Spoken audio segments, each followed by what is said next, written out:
From grassroots leagues to the global pitch, Canadian soccer has come a long way. But the journey is far from over. As Toronto prepares to become a host city for the 2026 FIFA World Cup, the spotlight is not only on the players, but on the systems, the people, and the communities that have shaped the game here at home. Kicking off our summit today, our first panel will explore the evolution of soccer in Canada, the unique challenges and opportunities facing the sport, and what it'll take to ensure that the momentum doesn't end when that final whistle blows. The big question, how do we turn this moment into a legacy that lasts?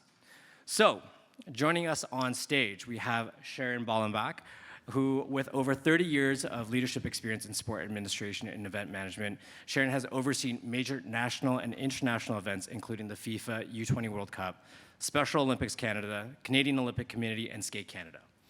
As a recipient of the Queen Elizabeth II Diamond Jubilee Medal and the King Charles III Coronation Medal, she's now leading Toronto's preparations for hosting the FIFA World Cup 2026. No small feat. A round of applause, please, for Sharon.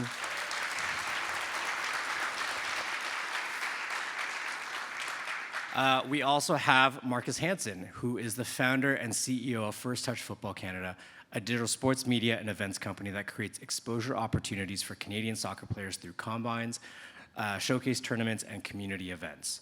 Through his work, Marcus has helped athletes earn scholarships to schools like Harvard, UCLA, and Syracuse, along with opportunities with clubs like Toronto FC, CF Montreal, Whitecaps FC, and teams across Europe.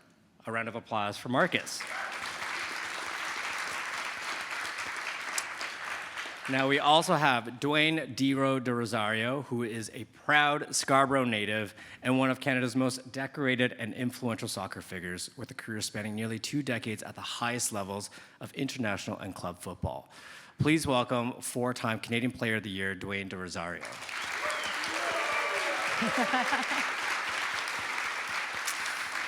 And finally, our moderator, Ellen Hyslop, is the co-founder and head of content and audience at The Gist, a fan-first sports media brand that has reinvented the dialogue around sports by providing equal coverage to women's and men's sports.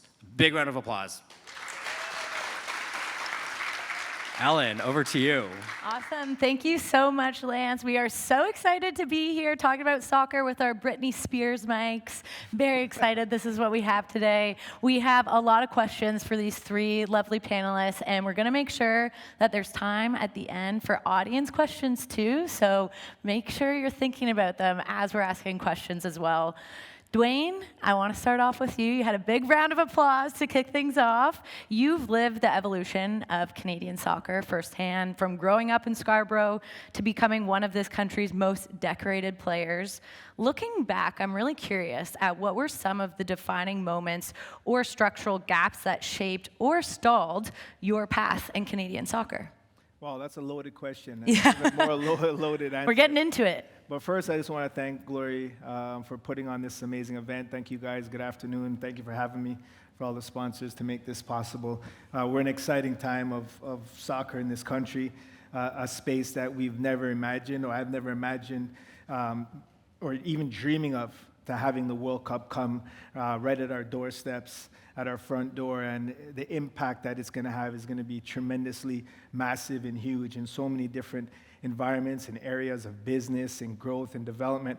But as a young kid growing up in Scarborough, playing soccer, that was a surprise to a lot of people.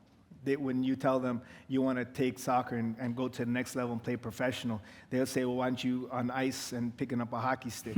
Because there was no outlets, right? There was absolutely no outlets, and the work that you're doing, Chris, and with FTF and the growth and exposure, just creates more of an environment, more of a platform for kids to take the game to the next level and use soccer as a vehicle to change life, to create impact, and to help out their community. With the World Cup coming, that expands that even further for kids aspiring now to want to play at the next level, which means more resources, better opportunities, the doors open for businesses to help support that. You mentioned legacy, importantly, and creating a legacy that's not only for after the World Cup, but for many generations to come, that's sustainable. And that's something that I really thrive through my Dero Foundation and through my soccer academy is to create opportunities and platforms where kids like myself that want to take the game to the next level could follow those dreams and aspirations, whether that's a professional route or college and university, but most importantly, using sports to create better serving citizens in our community, better leaders, better role models, better human beings, ultimately. And I think that's the power and the impact that not only soccer has, but sport has. And I'm firsthand an example of that, having raised in a inner city community in government housing. It was sports that helped me change my life. It was sports that kept me somewhat grounded, somewhat out of trouble, but most importantly, it's something that I always resorted to feel like I belonged, to make me feel important. And there's still so many kids throughout our communities, throughout these environments that desperately need help. And I think one thing that is very important is with the growth of soccer in this country, that we don't just look at the financial gain, that we also look at supporting these communities and kids within these communities, because then we'll be missing out the next Dwayne De Rosario, we'll be missing out the next Alphonso Davies, the next Jonathan Davids, and a lot of other kids, Julian de Guzmans, that have stemmed from these environments in these communities. So it's our goal. I know Sharon has a great team she's leading, that's really focused on making sure that that's a major focus, and my goal is to help her with that. We have a great task ahead of us, but it's like symposiums like this, it's like environments like this that we could spread that awareness to help grow the game and make everyone aware that yes, there is great opportunity regarding the business side of it, but there's even a greater opportunity to having a long-lasting impact with youth across Canada. Hit the nail on the head, and we all know, I think that soccer is the greatest sport in the world, but that sports really do help kids with their self-esteem. We know that women who play sports also become women who lead, and so we're thinking about the next Alphonso Davies, but also the next Diana Matheson, who's here today too. Yeah. And you teed up Sharon really nicely, so thank you so much for that transition. So Sharon, Toronto is set to be on the global stage in 2026. We are all so excited. When it comes to building a World Cup that resonates beyond the 90 minutes on the pitch, what are you most focused on? And you touched on some of the processes and the structure already, Dwayne, but what are the levers that matter most in turning this event into a catalyst and really propelling Toronto to be on that international stage when it comes to sports? Yeah, great question. Good afternoon, everyone. Thrilled to be here. Thank you so much for inviting me, and thank you, Glory Sport. And everyone who was part of putting this event on. We have a lot of work to do over the next few months. I can't believe it's less than a year out. We celebrated a year to go on June 12th. And I think for me, there's sort of two key things when you ask that question. First and foremost, we've got to nail the event delivery. So event delivery has to be world class. We have to make sure that the teams that visit here, that play here, the visitors that come here, the residents that will take part, the fan experience itself has to be world class, because that is what is going to put Toronto really on the world map as a global leader in sport and events. And so that's certainly part of it. A big part of it that we're focused on is that we need to nail the event itself and the event elements that we're responsible for as a host city. And the second part is exactly what Dwayne said. This has to be more than about 6 matches happening in Toronto. And that comes with a great deal of responsibility as a host city that's government-led and funded by all 3 levels of government. There's a lot of accountability there, a lot of transparency that has to be there, as it should be.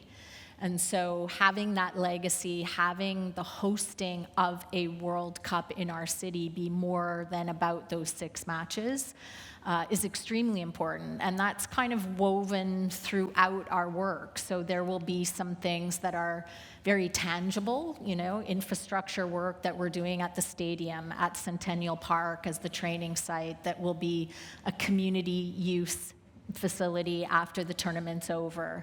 Our Soccer for All legacy program that I think we'll touch on a little bit more later, but that we're super excited about installing. Our aim is to install 12 soccer mini pitches across the city as a legacy to increase access for youth across our city, to have greater facilities and programming that goes with those facilities. But there'll also be things that maybe aren't so aren't so tangible. So some policy changes, work we're doing around environmental sustainability, improving how, event management, policy work at the city, our volunteer program. There will be thousands of people in the city who will be trained as volunteers that can all be part of work experience and workforce development in our city that creates a long legacy after the event is over. So there's some things that you see very clearly and widely that will be legacy, but tons of other elements of just putting on the event that we consider legacy that will have long-term impact. There's so much thought and intent into that. And you talked about access and thinking about what happens next. And that's something that, Marcus, you've really focused on. Your work is really rooted in access and invisibility. You're helping next generation players get seen. And so how do you think the World Cup coming to Canada has changed the landscape? And what still needs to shift to make those doors more widely open so that soccer becomes a destination and a thing that we all play in this country? For sure. Well, first off, I want to thank everyone for coming, and good afternoon to everybody. Thank you to everyone at Glory for putting on this great event. So to answer the question, just this World Cup is everything in the soccer community at the grass level. You could look at the CPL. We have Diana Matheson in the back and the NSL. A lot of anticipation has been coming in the soccer community at the grassroots level for this World Cup. It's everything. I know myself, I was a soccer player growing up when I was really young, and you always watched the World Cup in Brazil, the World Cup in France, the World Cup in Germany. The World Cup's in Canada. I don't think people have really resonated with that yet. And I was in an airport. I'll tell a quick story. I was in an airport. I'm from Montreal, live in Montreal now, and Jonathan David, our leading goal scorer. He beat Dwayne by a couple of goals recently. He's our leading goal scorer right now for the national team. And he was just walking through the airport. Not a single soul knew who he was. And he was on his way to Juventus. He was catching a flight, a connecting flight. He's from Ottawa. He's going to, he just signed for Juventus, one of the best clubs in the world. And not a single person in that airport knew who he was. I found it crazy. I didn't want to do anything. I didn't want to be the fan that was going up to say, hey, can I get an autograph? You're about to do something really cool right now. But I think after the World Cup, that's all going to change. Jonathan David will now be a household name. He'll now be a familiar face. So in terms of the lasting impact, I think that's some of the impact that's going to happen. And then at the grassroots level, I think just this will open more doors. We have, I mentioned it before, the NSL is a new professional women's team in Canada right now. They have 6 teams. The men have the CPL plus 3 MLS teams, which is 11.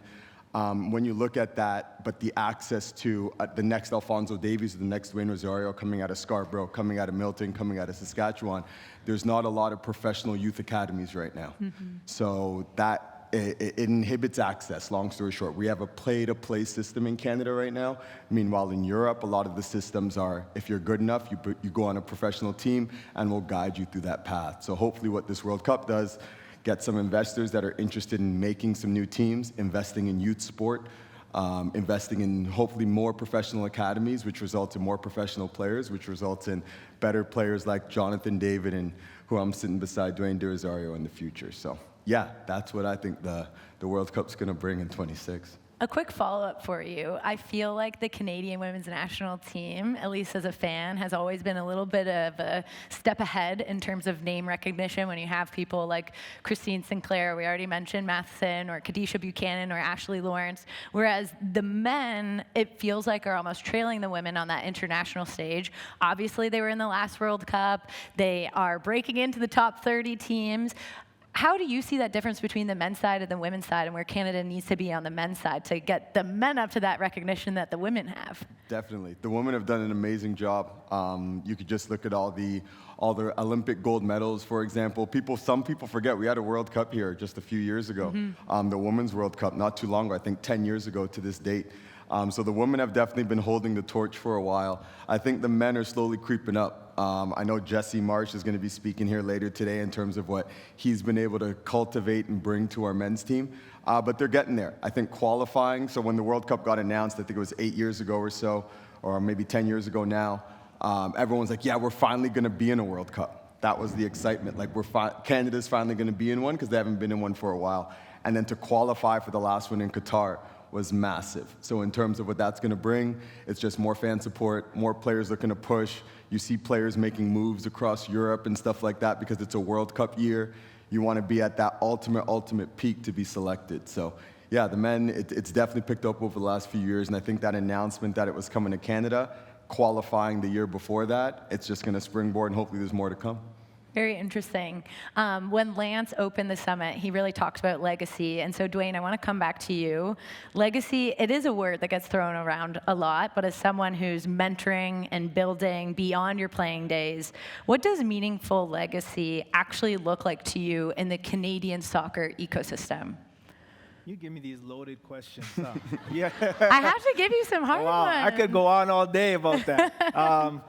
Well, I mean, the first thing is creating accessibility. I think that's what we're all preaching here on this panel is creating accessibility first and foremost, right? And creating opportunities for kids in all environments, in all communities, male and female.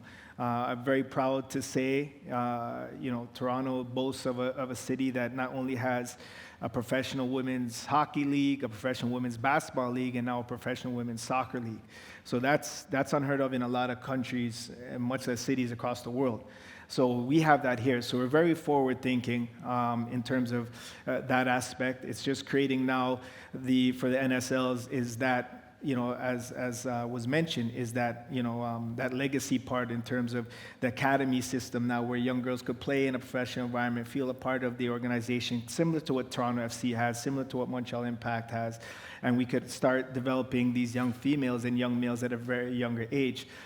So legacy means more opportunities regarding more grassroots development, better fields to play on, better officiating. And when I mean better officiating means getting our officiating more equipped, getting our coaches more equipped in terms of coaching seminars, coaching education courses, as now the OSA and the CSA is now implemented, which sometimes it's a challenge because I have an academy.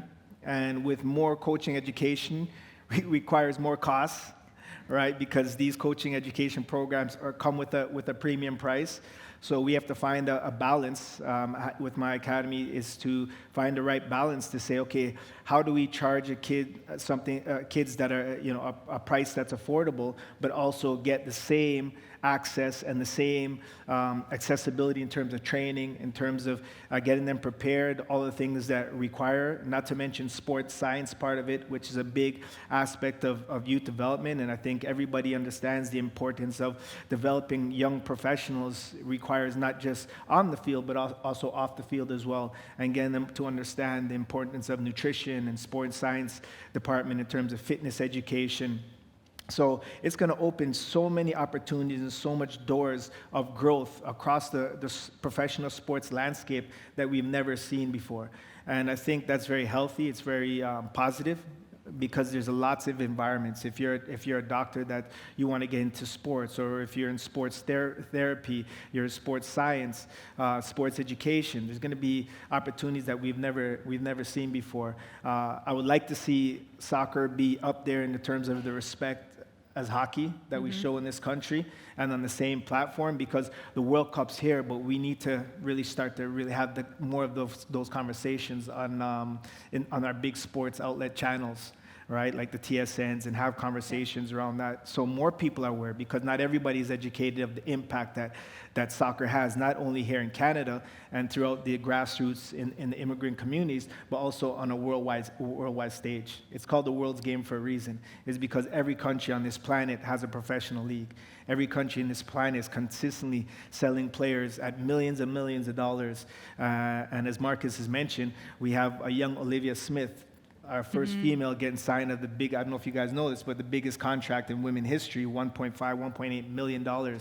Never heard of before. I think we could clap that. I think that's, and for any young female aspiring to play, like, that's life-changing. That's groundbreaking. And, you know, as Marcus said again, with regards to Jonathan Davies signing with Juventus, you know, Alphonso Davies signing with Bayern. So more of those opportunities are going to open up. More interest is going to be around the game. More interest needs to be around the game. And like I said earlier, I'm challenging Sharon and our board to make sure that we do our job to make sure that that is there and that impact is there and supported. So I'm very excited. Yeah, that transfer fee beat Naomi Girma's, which was huge. And as a quick follow-up to that, Dwayne, you were talking about the fees and that kind of side of things being more expensive with soccer now. But one of the most beautiful things I feel like with soccer is that it is such an accessible sport. All you literally need is a ball and a wall half the time, or a ball in the net half the time, in comparison to something like hockey where there is accessibility issues. So when you're thinking about youth and keeping them engaged and involved at all levels, how do you start to think about sponsorship or the business model side of things so that they can afford to continue to invest in their soccer? Yeah, for sure. Well, I think a positive step in the right direction is that the Toronto FIFA committee has put in place a champions table to spearhead mini pitches across the city in various communities, and I think that's a huge step in the right direction. It's one thing now in implementing these mini pitches, and when I mean mini pitches, 5v5 accessible space, and now it's finding the programs, working with Park and Recs to find programs to fill in these areas, because you don't want to have these facilities just go to waste. Let's face it, when I'm not going to share my age, but growing up in the 90s, all kids were out playing. You know, pick up soccer, up our neighborhood against your neighborhood, our team against your team, and you just create these environments. Whereas we don't see that as much anymore because of gadgets. But hopefully with these mini pitches and with programming, we're going to start to see that change. And fields around our community, like I said, are going to be safer to play in. Grass is going to be cut nice. You know, just our neighbors across the U.S., I know it's a touchy subject, but when you're talking about sports and what they do for sports, it's quite impressive. Like their average recreational fields are immaculate. You know, when you go there and play in tournaments, there's 8, 9, 12 immaculate fields in beautiful conditions. I just want one of those 8 fields that we can do proper tournaments, right? And we can really showcase, because I can't preach enough, the amount of talent that is in this country is unbelievable. And we really need to create more resources that these talents can be seen, be heard, and create a platform that they can shine. I'm really glad that you did bring up the U.S. because we were chatting about this actually on our prep call, and especially with the GIST, we are a cross-border company that was founded in Toronto, but we work a lot with Americans and in the U.S., and sometimes Toronto can kind of seem like that little sibling to a place like New York or Canada to a place like the U.S. And so, Sharon, from an infrastructure and investment perspective, what will it take for cities like Toronto to maintain the support after the World Cup, and to also excite people outside of Canada to really see that Toronto is the best city and that they should keep on coming back here for sports, period, soccer or otherwise? Yeah. First of all, I just want to say, Dwayne, challenge accepted. Get ready. Yeah, you know we're working on that. So, I think one of the things it's easy to sort of do in this model of the World Cup in 26 with 16 cities, 3 countries, etc. I think it is easy to kind of compare. I'm trying not to, and you know, it's hard to go up against a New York. Dwayne, you were just there in the stadium at the Club World Cup. You know, you said to me, "Wow, you should see their stadium. It's beautiful." We have a beautiful stadium too, and I think our experience here in Toronto is going to be completely unique, completely different than the big cities that we feel that we're up against. You know, I think hosting this, we're a big city, and big cities need to make big, bold decisions. And I think Toronto made a big, bold decision to be a host in this World Cup. And we're going to have our stadium up to FIFA standards, and it's going to be amazing. And people are going to come here, and this will be the closest any fan will ever get to be at a World Cup match in our stadium. It will be intimate. It will be unique. It will be amazing. And so I don't apologize. I don't think we're up, the small poor cousin up against these other 15 cities. I think we hold our own, and I'm proud to be part of making that happen. I think, you mentioned it earlier. I think hosting the World Cup is a catalyst to so many other things. It's about economic development. It's about global visibility. It's about community building. And all of those things are objectives of me and the team that we have working on the event as we go forward. And I think, it's really putting Toronto on that map. And if we think about all the things this city has to offer. Our theme for the tournament is the world in a city. And there's no more diverse city on the planet than here in Toronto. We have something like 200 different languages and dialects that are spoken here in our city. You guys hear it every summer. Every weekend in the summer, there's a festival somewhere, many festivals happening. We are a city of communities and diverse communities that come together. And across those communities, we are also a city of fans. There are so many soccer fans in this city. And so, the trick is to bring them all together and going in the same direction. And we're excited to do that. We think our theme, The World in a City, captures that. We're a city of fans, we're a city of festivals, and we really want to come together to showcase ourselves on this global stage. It's a unique and amazing opportunity, and I think Toronto will really shine. And as I said earlier, we got to get the tournament right, and we got to get the legacy part right. But FIFA expects that there will be over, I think it's 5 billion people somehow connected to the World Cup. Through social media, through streaming, watching on television, however it might look, 5 billion people. And if you compare that to, I think, the viewership of the, of the big Super Bowl, thank you. The Super Bowl is like 128 million. So put that in perspective. And the opportunity we have to showcase Toronto, to showcase our talent, to showcase our team, to showcase our city is pretty awesome and amazing. It's such an exciting opportunity. And I do have to just do my due diligence as a Torontonian, though. What's going to be the deal with transportation? We got to know. Okay, here's the stuff that keeps me up at night. So we all know we have a transportation issue in Toronto, no hiding it. We've built quite a reputation when we have hockey teams carrying their equipment to their games, etc.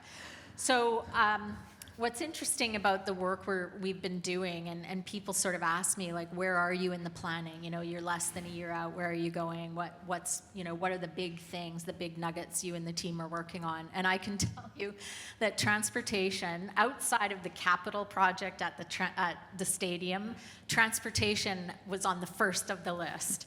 So transportation is continuing to be worked on, but one of the first elements we brought together. There's a huge team of people working on it. We've brought in a consultant to help us. We have city transportation, we have TTC, we have Metrolinx. So it's one of the things I'm very proud of. I think working on an event like this gives you an opportunity to bring all those partners together and really come together in a unique way where you're being creative, where you're solving problems. And so transportation is high on our list. But you heard it here, do not drive to the stadium. Take TTC, walk, ride a bike. That's how you need to get to the stadium next summer. Hot tip, use public transportation. We love it. There's a really interesting Freakonomics episode on public transportation that if anyone else is a transportation geek like myself, go check it out. It's really interesting. Marcus, transportation aside, you've worked with players from both major markets and underrepresented communities. What systems or support structures are working to strengthen our soccer pipeline and ultimately our national identity in the sport so that soccer can be synonymous with Canada in the same way that hockey is synonymous with Canada? What to you needs to change? Definitely. So things that are being worked on right now is just making more professional soccer players. I think that's the bottom line right now. Even though a lot of the work that I do with FTF Canada is scholarship-based, a lot to get to the elite level of soccer, you need to be professional at a younger age. So the fact that we have our first Canadian women's team starting up, or Canadian Women's League starting up this year with 6 teams, that is going to make a whole lot of young Canadian soccer players, 17, 18, 19 years old, be able to choose the path to be a professional earlier. So that's step number 1. And a lot of those ideas, a lot of those leagues alongside the CPL, they started because of the idea of the World Cup. They knew the World Cup was coming. Those leagues anticipated, you know what, there's going to be a big buzz around the World Cup coming to Canada. Let's activate now and use that as a springboard. So number 1, definitely creating more professional soccer players. What needs to change, however, though, is I think more investment in the league. Dwayne was talking about it. He owns his own academy. I see a couple of academy and club directors in the crowd right now. I can speak on their challenges, but what I can say is the coaching in this country, I don't think, has been higher. We have a lot of great coaches in terms of them, how they're developing their players, how players are getting to the next level. But what does need to help support with them is lowering that cost, lowering the barrier to entry. Hopefully there's more investment that's going to be there in terms of youth sports and getting professional academies, getting professional teams in there. But the main goal is trying to make as many youth professional soccer players as we possibly can.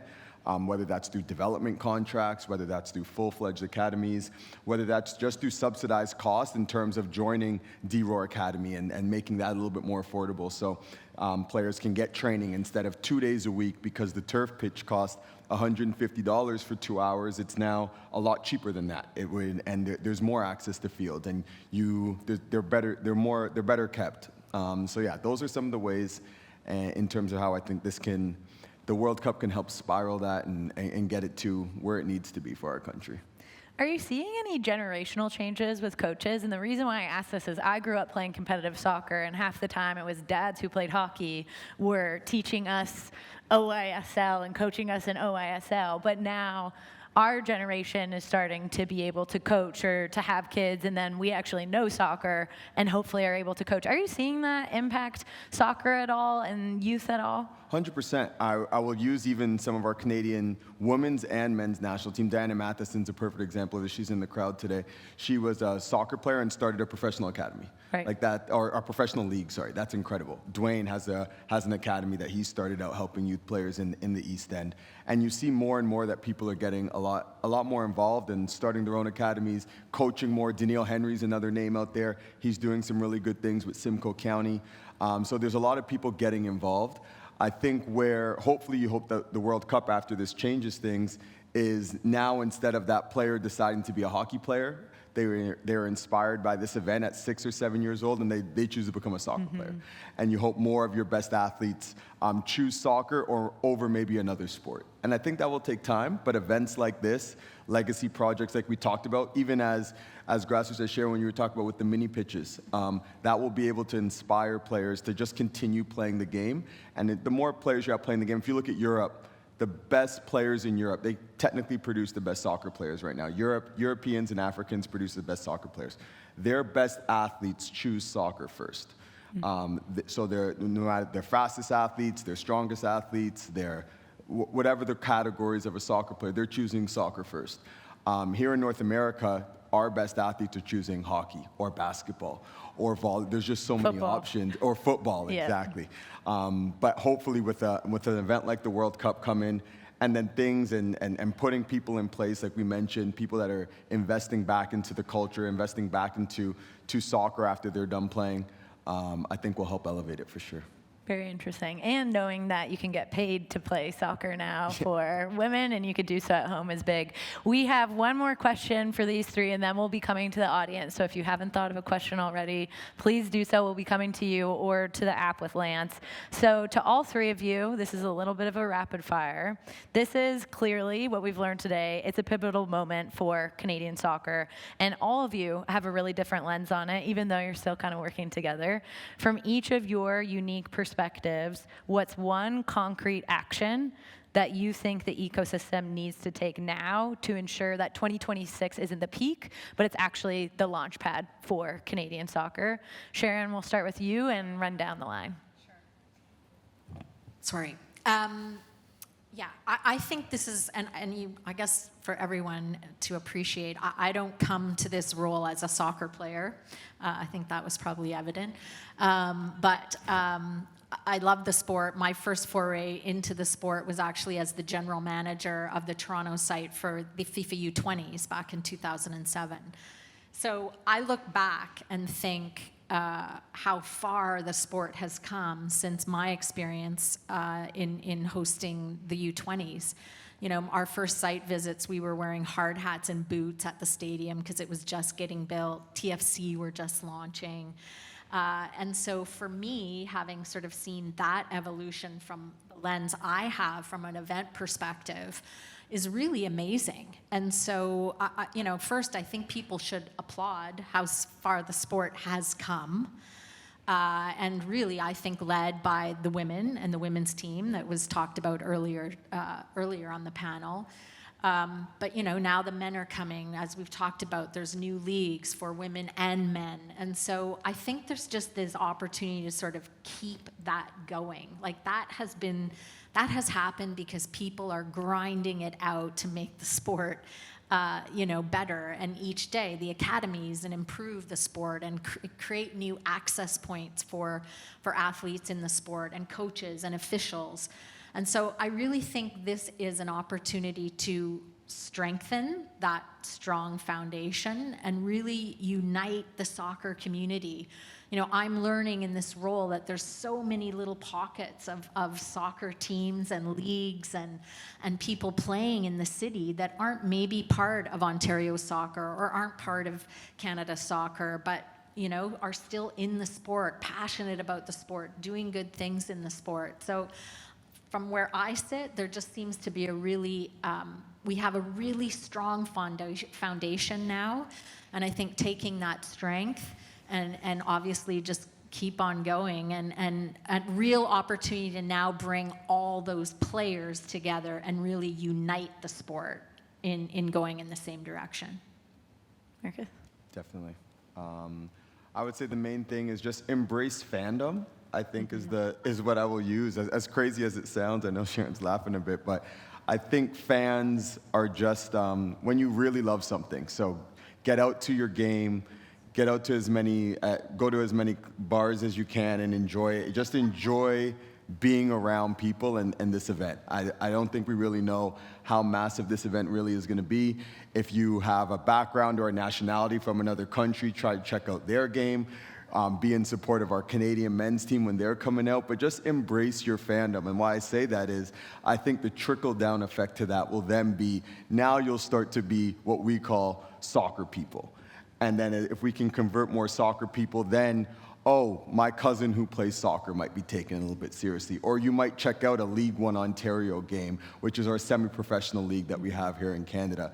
You'll start to become fans of the game, and I think that will then grow the game. You can easily say things like investment and all that stuff, but not all of those things we have access to, and not every single person can technically throw out dollars and cents to fund a youth academy or fund something else. But I think what we can all do in this room is embrace fandom, and I think with fandom creates a lot more opportunities for whoever knows where that will come.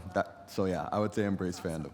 I love that. Dwayne, take us home. Yeah, no, I agree with Marcus completely. I was going to say the same thing. Just supporting the game, going out and supporting all levels, going out and supporting the Women's Professional League, going out supporting CPL, going out and supporting not only Toronto FC, but also their Toronto TFC too, and seeing what the next stars are like. Go to a TFC game and see that fan experience. It's unbelievable. You wouldn't want to leave if you sit in the fan section. It's something to experience. Snow, sleet, rain, those fans are out there jumping, chanting. It's a kind of fanism. What's the word? I said fandom. Fandom. There it is. Fandom. It's a kind of fandom that no other sport has. Yeah. You know, with all due respect to hockey, basketball, and these other sports, soccer fans are completely different. It's excitement, it's cheering, it's passion.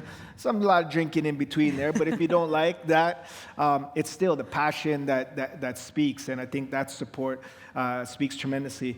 But another part of it is also accessibility. Again, and when I mean accessibility, means making it accessible to viewers. and not having you have to download this app or you have to pay to see the game. Because you don't have to pay to see hockey, you don't have to pay to see basketball.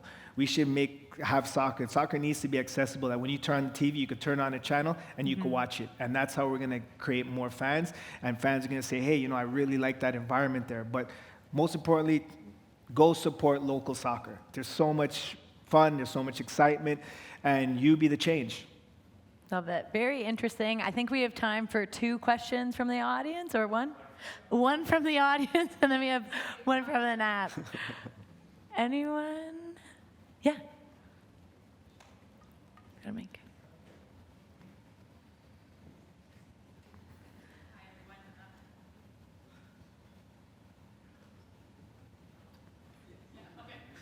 We can hear you.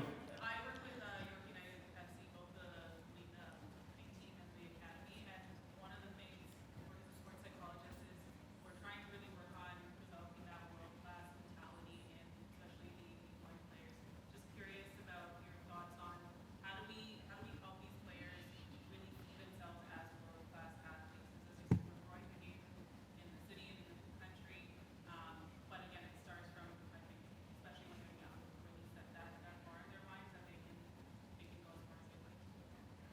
Yeah, for sure. I think I'm very fond of York United and what you do. Obviously, 2 of my sons played there, and 2 of them are now professionals, and they went through that CPL pathway. So it's showing that it's strong in terms of a player pathway, that players can go to the CPL and go to the next level. Because I have two of my sons that actually have done that and now are playing professional.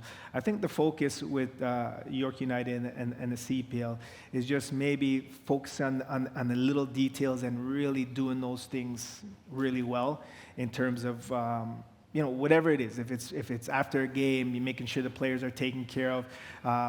Trainings, making sure the training environment is as professional as possible. It's not. I think it's not. People know that York United is not MLS in terms of the budgets, right? So, hello? Did I say something wrong? You're trying to cut me off? I'm not finished. Is that a hint for time? Don't have the same budget. So working really within those budgets to make sure the players have everything that they, crazy, everything that they need to be equipped to feel professional. Especially when it comes to sports science, it's a big part of it. Nutrition, pre-game nutrition, pulling players aside and seeing what they need and what they don't need, because at the end of the day, they're still young men. They don't, what's going on? They don't know the landscape of what it takes to become a pro. And going to York United is the first introduction to world professional environment, what it takes to be a pro. So really mentoring them and putting them in environments like this. Come out here and, hear professionals, reach out to, your affiliates, like maybe at TFC, and have someone come in to talk to these kids. Hey, what does it take to take it to the next level? I do think in a few years, especially after the World Cup, the CPL will be a league to reckon with. I think it's growing very fast. But I think in terms of player development side, I think focusing on those key aspects in terms of the simple things and just focusing on those simple things that you guys already do, but just creating a higher level within there really would help them feel more of part of something in terms of a professional environment, because you are doing a fantastic job. Like I said, my 2 boys have come through that pathway, so you guys are doing a fantastic job there. It's just really focusing on adding a little bit more details towards sports science, health and nutrition aspect, and player development. Awesome. Yeah, I'll add a few more things in there. I'm very familiar with York United as well and some of the ownership group there. To answer the question directly, I think speaking with the players that you work with is how close that they are to achieving their goal, which is to be a professional. I can use an example of a player, Joel Waterman. He wasn't with York United, but he was with another club in the CPL. And he was with Cavalry FC. He made a transfer over to CF Montreal, and he's competing for a World Cup spot. He might play in the World Cup next year. So that's a direct example of someone that's in your wheelhouse that you could show them how close they are. So like Dwayne was saying, keeping that professional environment. You're close, but things like nutrition, things like how you train after a game. The little things that will help them get that cutting edge will make the difference between you playing in the World Cup in 26 in your hometown and potentially not. So I would say that's where it can kind of start, just showing them how close it is and how serious they need to take things. If they're working with you on the sports science side, like how that recovery is, because if they take a couple of days off, that might be the cutting difference. So you never really know. Great. Yeah, exactly. Well, thank you three so much for the conversation. Let's give a big round of applause to our panelists. Pass it off. Okay, thank you so much to our wonderful panelists and Ellen for doing an incredible job of moderating. A big round of applause for them all again.